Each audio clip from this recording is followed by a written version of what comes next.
Ramai doktor, dia macam salah faham kenapa diorang penat. Sebelum saya explain lebih pasal salah faham doktor pasal kenapa diorang penat ni, saya memang nak cakap yang kerja doktor memang penat. Ada hari sampai tak sempat nak makan. Ada hari sampai tak sempat nak solat, kena qada. Ada hari sampai tak sempat nak pergi toilet. Ada hari sampai kena berdiri je.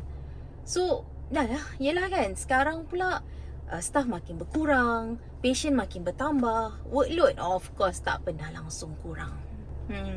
So kalau korang as a doctor rasa penat tu normal dan sangat valid. Korang penat bukan sebab korang lemah, lembik ataupun strawberry generation. Bukan. Tapi korang tengah struggle untuk survive dalam sistem yang tengah gagal. Tapi kan, dah macam terfikirlah, kalau sistem kesihatan ni ambil masa bertahun-tahun nak berubah atau nak dibaik pulih, adakah kehidupan kita sebagai doktor pun kena ambil masa selama tu juga untuk dibaiki atau dibaik pulih? Sebab dulu Dayang fikir macam tu lah, tak apa, tunggu je lah perubahan tu jadi. Nanti staff bertambah, workload berkurang, Dayang akan okey lah. Nanti on call akan berkurang, Dayang akan okey lah. Tapi bertahun nak tunggu sistem kesihatan tu berubah, sampaikan Dayang rasa penat, Dayang rasa letih. Dan eventually Dayang realise selama ni Dayang letakkan hidup Dayang pada something yang Dayang tak boleh kawal, which is perubahan sistem kesihatan dekat Malaysia.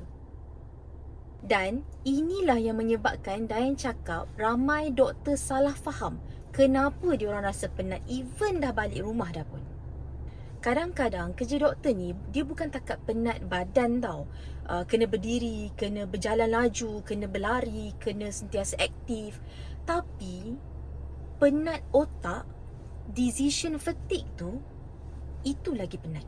Setiap kali kita bekerja sebagai doktor, kita kena buat decision. Kita kena decide nak refer ke tak, nak admit ke tak, nak bagi antibiotik ke tak, nak bagi MC ke tak. Semakin banyak decision yang kita buat, semakin penat otak kita tu. Sebab tu, ramai doktor masih rasa penat walaupun dah balik rumah, walaupun cuti. Sampaikan tak ada tenaga, tak ada masa untuk diri sendiri ataupun keluarga. Sebab badan memang physically dah sampai rumah, tapi otak ni masih lagi berfikir apa yang jadi kat tempat kerja ataupun apa yang jadi kat patient. So, sekarang ni Dayang nak share satu skill yang akan bantu doktor untuk kurangkan rasa penat walaupun dah balik rumah. Skill tu Dayang panggil SOMS, Switch Off Mode Shift.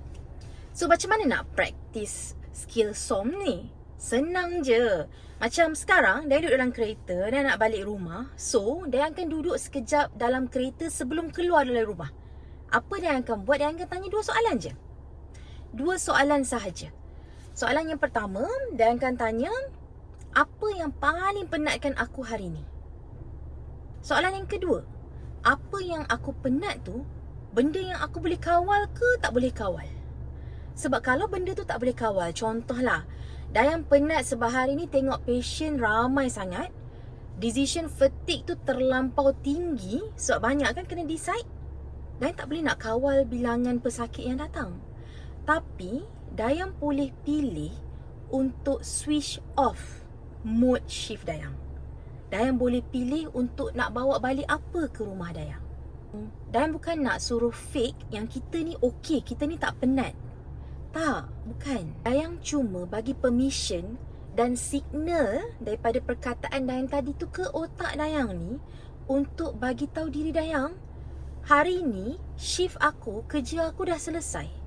Sekarang aku nak balik rumah ni, aku balik sebagai seorang isteri. Aku balik sebagai seorang anak. Aku balik sebagai diri sendiri. Kalau korang pun baru je habis kerja, Dayang ajak korang untuk buat skill SOMS ni. Sebab Dayang really believe yang kita tak boleh nak kawal apa yang jadi kat surrounding kita. Kita tak boleh nak kawal sistem kesihatan, kita tak boleh nak kawal bilangan pesakit, kita tak boleh nak kawal kita punya on-call shift ke roster. Tapi kita masih boleh kawal apa yang kita nak bawa balik ke rumah. Kalau korang rasa video ni bermanfaat, Jumpa lagi next week.